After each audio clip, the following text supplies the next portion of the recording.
پیغمبر علیه الصلاۃ والسلام فرمایي دا الله رب العزت د عزت نه درې خبرې دي.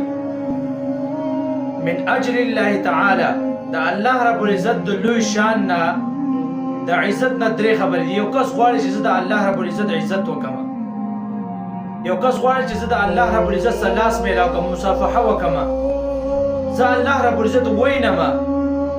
پیغمبر علیه الصلاۃ والسلام فرمایي وایي درې کارونه دي وکړي. درې دا داسې دی ګویا د الله رب العزت عزت وکړه، ګویا د الله رب العزت سره مصافحه وکړه، لاس یې سره میلاو کړه، دومره یو عظیم ثواب لري. یو چې کوم یو کس ګیره سپینه شوي، پیغمبر علیه الصلاۃ والسلام فرمایي وایي د دغه کس عزت دې وکړي، نو دا الله رب العزت عزت دی.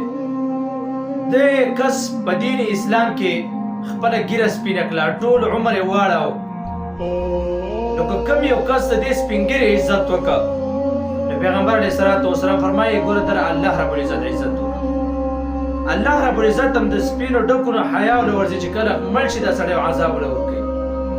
دې وجې نه د سپین ګیرې عزت پکې دا الله رب العزت عزت دی.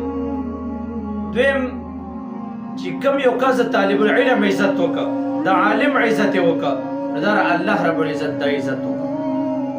یو کس د طالب العلم سره لاس میلاو کړه، د عالم سره لاس میلاو کړه، نو پیغمبر علیه الصلاۃ والسلام فرمایي فکأنما صافحني، ګوره د زما سره لاس میلاو کړه.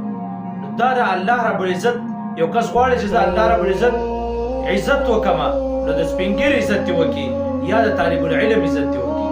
او دریم پیغمبر علیه الصلاۃ والسلام فرمایي صحیح حدیث دی وایي د مور او پلار عزت چې چا وکړه، د مور او پلار عزت ته چا وکړه، دغه رنګې چاپې له وکړه، لاس یې سمې لکه په مینې ورته وکتل، نو پیغمبر علیه الصلاۃ والسلام فرمایي دا الله رب العزت عزت یې وکړه، نو دومره لوی ثواب دی پکې. نو ګوره د سپین ګیرې عزت کول، دغه رنګې د عالم عزت کول او د مور او پلار عزت کول دا الله رب العزت عزت دی.